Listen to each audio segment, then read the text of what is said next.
Hello again, everybody. A few weeks ago, I did a video on Julius Evola and a chapter from his Revolt Against the Modern World, which I found really interesting. And Evola was kind of marking the beginning of the modern world with the Protestant Reformation and the rise of capitalism and individualism and rationalism.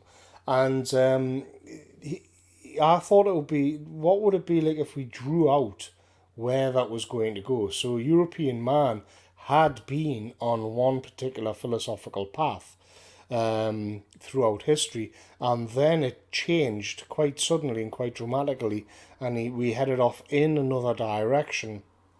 And what we can think of the Catholic Church as being sort of a hierarchy where everybody would look upwards and into the eternal and into God, was replaced by something which was expansive but flat and shallow. And so, where would that take us in the end? And Blade Runner 2049 does a very good job of explaining that actually.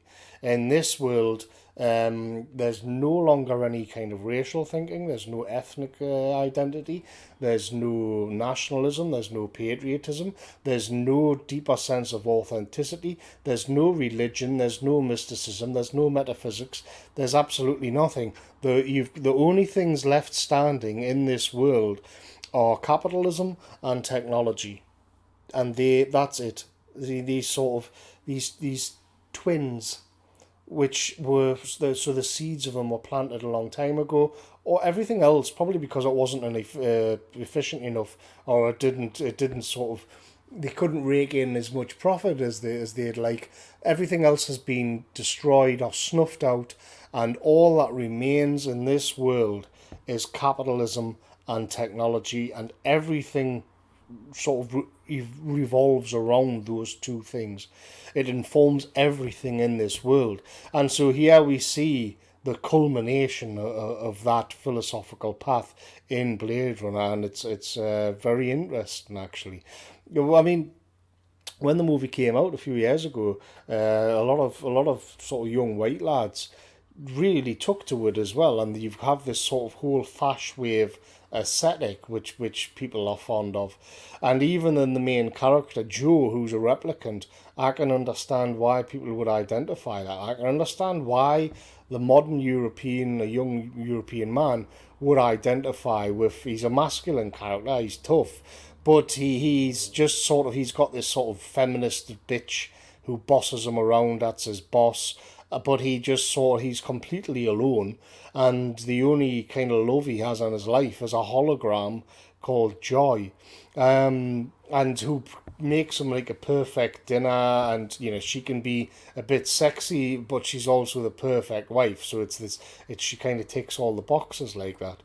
And there's the Joy herself is yearning for something authentic, but so too are the replicants, and that's where things begin to unravel in this world, because humans are actually the replicants are more authentic, and yearning for more. They've got like a poetic spirit to them, which is completely gone from the actual humans. The humans have been in this frame for so long that they can no longer think in any terms other than just raw materialism, capitalism. These giant corporations do everything. They run the world, and the expanse has not stopped with the world. It's travelled on, and it's going into outer space. But the replicants are sort of malfunctioning, and the famous scene with Rutger Hauer in the first movie is an example of this, where he gives the monologue on the roof as he was dying about seeing starships explode off the shoulder of Orion, and all of his dreams and all of his thoughts would disappear like tears in the rain. There's that famous scene. In this one, it's similar as well. So, Joe, the main character, has this perfect hologram wife because he's yearning for something authentic which doesn't exist and which he's never known. And even the hologram herself is sort of standing under the rain in a nod back to the original one. So the humans are now just husks, just sort of husks, and they've become like appendages of the capitalist technocratic machine. They are just of it and part of it.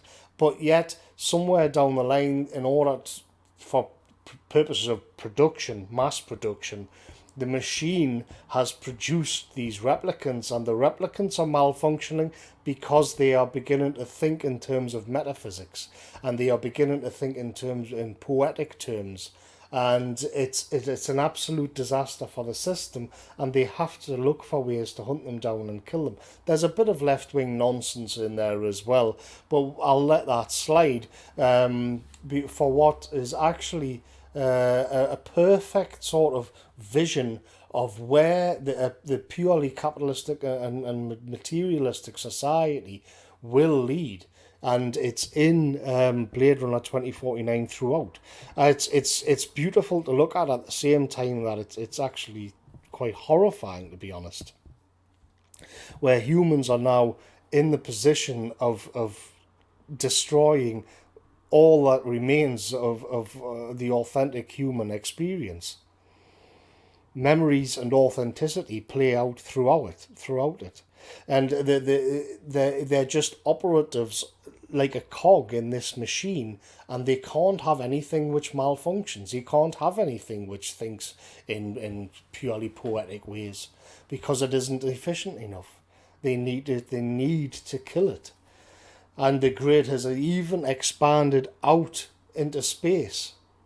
It's actually quite brilliant. And the feminist boss actually says to Joe as well, we're all just looking for something real. Whether she actually knows what that is up for grabs, actually.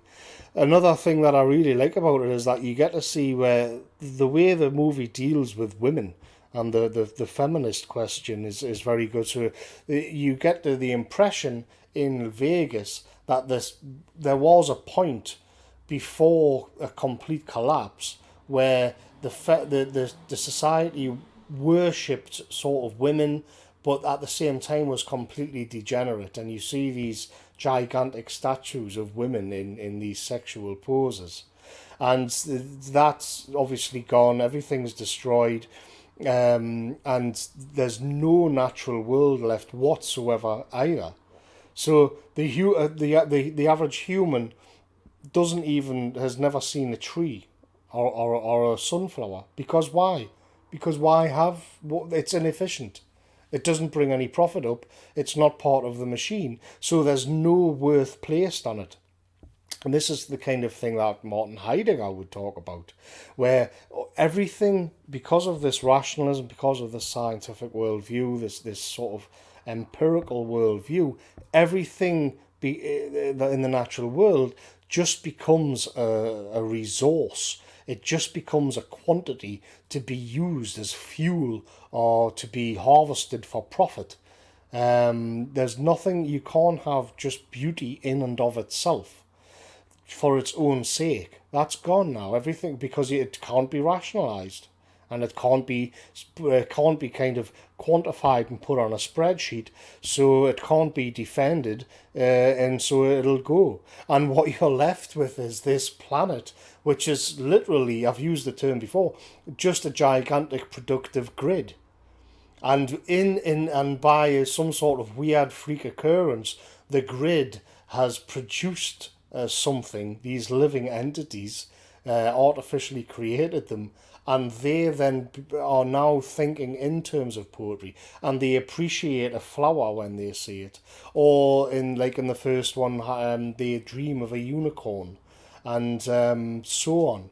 Joy loves the feeling of the rain on her.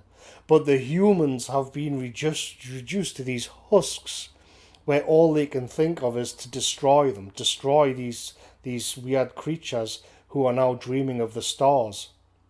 Very, very interesting take on that. I could actually do multiple videos on all of the themes in Blade Runner 2045, just to sit back and gasp on it all, especially the open scenes where it's just a gigantic the farming complex of circles. Brilliant stuff. Thanks for listening, everybody, and I'll catch you later.